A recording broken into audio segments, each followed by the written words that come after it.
Salut tout le monde, j'ai eu plusieurs questions concernant les véhicules modifiés, autant moto que automobile. Je fais le point là-dessus aujourd'hui.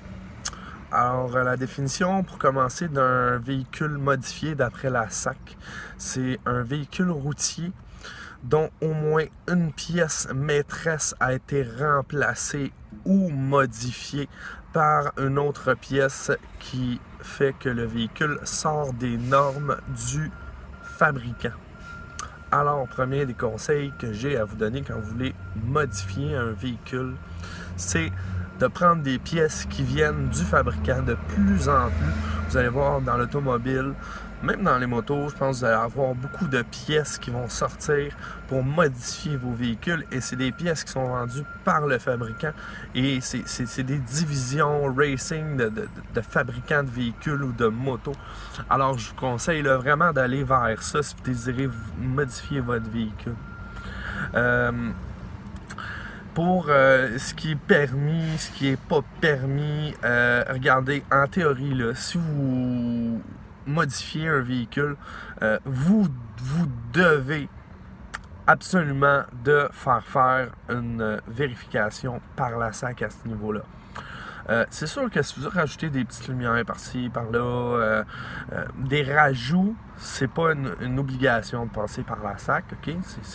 Vous n'avez pas de besoin de passer par la SAC, mais vraiment, si vous modifiez ou remplacez une pièce, vous êtes obligé, en théorie, de passer par la SAC pour faire approuver la modification du véhicule. Là, on parle de surélever un véhicule, quand on parle de Jeep, de pick-up, des choses comme ça, ou d'abaisser un véhicule. Quand on parle de ça, il y a des tolérances que la SAC ont à ce niveau-là. Par contre, il ne faut pas dépasser les tolérances de la SAC. Ça ici, je vais vous partager un lien avec justement qu'est-ce qui est permis et qu'est-ce qui est interdit par la SAC. Ce qui est interdit, c'est de faire des soudures sur les frames, souder des pièces de direction, tout ce qui est soudure sur un véhicule, puis ce qui va toucher justement au frame, puis à la direction, puis des pièces de suspension, c'est interdit de souder ça. Si vous faites souder un frame pour une raison ou une autre, c'est bon d'avoir ce qu'on appelle une attestation de soudure par un professionnel et ça, vous devez présenter ça à la SAC.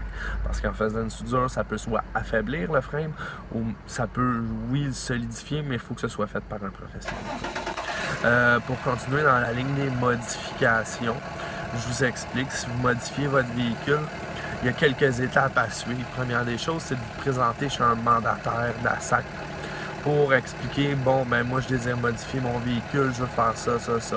Donc on ouvre un dossier, on envoie ça à la SAC. Par la suite, la SAC va dire, OK, ben nous, on veut voir votre véhicule. Fait que vous allez devoir aller chez un mandataire de la SAC pour aller faire vérifier votre véhicule. Là, la SAC vérifie votre véhicule. S'il y a des suspensions justement abaissées, surélevées, si vous avez remplacé des pièces au niveau du système de freinage pour avoir un système de freinage plus performant, on va tout vérifier ça. Et là, ben, la SAC va probablement nous demander des photos, prendre des photos, prendre des mesures, faire des tests sur le véhicule, vont nous demander les résultats des tests. On va envoyer ça à la SAC. Par la suite, la SAC va nous recontacter. Et là, ben, soit qu'ils vont avoir approuvé ou refusé votre modification, ou s'ils l'ont approuvé, ben là, tant mieux. S'ils l'ont refusé, ben là, vous allez devoir peut-être revenir pour jouer avec votre modification, revenir faire vérifier, ou ils vont vous demander d'autres vérifications à ce niveau-là. Ce processus-là, j'ai déjà vu un processus de véhicule modifié ou artisanal qui a pris 2 ans à faire. Puis là, il ne faut pas que vous oubliez, pendant ce temps-là, votre véhicule est modifié et vous ne pouvez pas aller sur la route avec votre véhicule parce que votre véhicule est modifié. En gros, c'est pas mal ça, OK? Je sais qu'il y a beaucoup de gens qui vont effectuer des modifications sans aucunement en rendre de compte à la SAC à ce niveau-là.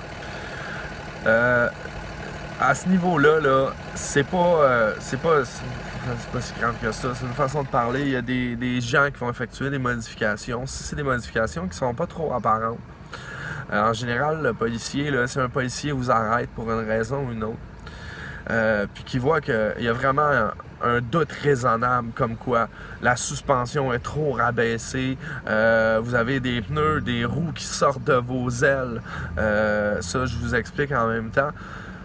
Les pneus ne doivent pas sortir des ailes, par contre vous avez droit d'avoir des ailes plus larges.